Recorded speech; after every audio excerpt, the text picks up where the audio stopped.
What's up guys, I'm DaigoUKnow and this is Daigotaku. This week we're going to be tackling the newest addition to the card game anime sensation, Yu-Gi-Oh! So I watched the first few episodes of Yu-Gi-Oh! VRAINS this week and I wasn't impressed. I gotta admit, I was iffy on this one. A part of me was excited Yu-Gi-Oh! Was going to keep going, while the other part of me was like, what the hell is VRAINS? Is it an acronym? A play on something? Can I eat it?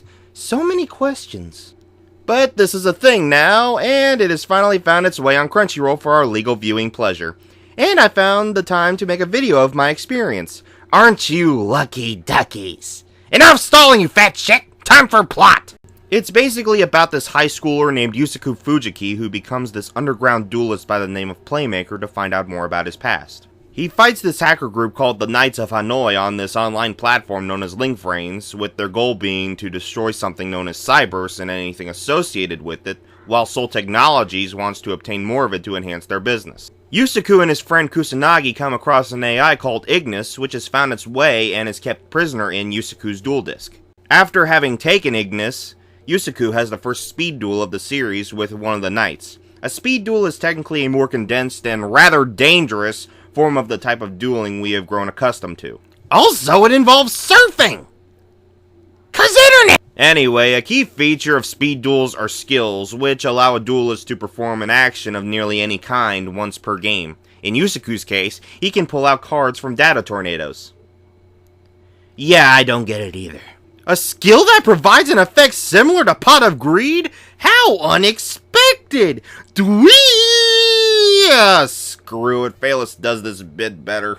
On a serious note, this show was off to a bumpy start in my opinion. There isn't even a duel or even the start to one in the first episode. In fact, part of it is just some exposition and explaining stuff we could have made conclusions of ourselves. We don't even get introduced to the two other duelist characters until later in. Also, there's a bit of violence in it.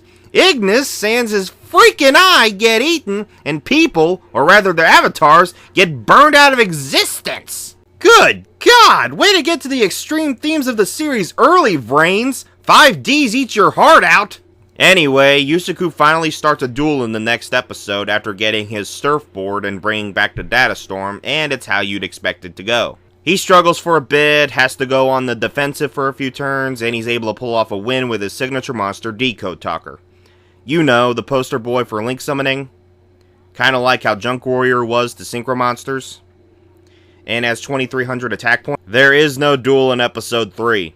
It's mainly for internet humor and build up for the next duel. Also, it introduces a couple of characters. Moving on. I have to give some credit to the show though. The aesthetic is as Yu-Gi-Oh! As you can get for anything with themes related to virtual reality and the internet.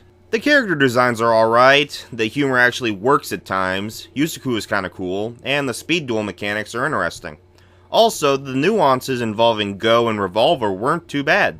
However, there are low points. For starters, the supporting cast is really lackluster, and like I said before, we don't even get to see Go or Blue Angel until over halfway in the first episode! The animation is almost non-existent at times. Everything tends to look flat and barely any movement goes on. In fact, the only noteworthy part of the animation I can see is the CG so far, which I think most of the budget went to.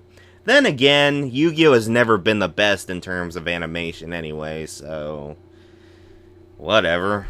I wasn't able to get much from the soundtrack due to having to pay attention to everything else to make sure something was actually happening.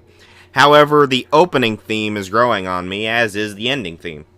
There is some interesting stuff here, but they didn't give us much in these first few episodes. This is probably a way to keep us in the dark for a little while longer, but it's not doing a good job at pulling me in. In fact, it's made me regret not watching any more of the awesomeness that is the second season of MHA, which is a big no-no. Bad Yu-Gi-Oh! VRAINS, bad! No biscuit for you! Is it terrible? Not really. It's just got a lot of issues so far. But then again, the others that came before it did too. Is it worth a watch? Hard to say. I can't speak for the overall quality of the anime from just a handful of episodes. But right now, it's not off to a good start. It's got potential though, and if it's able to get a decent viewership, more power to it. It's just not working for me is all. But I'll still be keeping an eye on it. Go is going to be the focus of this week's new episode, so things may start to actually pick up after that. And that's all from me. Thanks for watching. This has been DaigoUKnow, and I'll catch you guys on the next Daigotaku.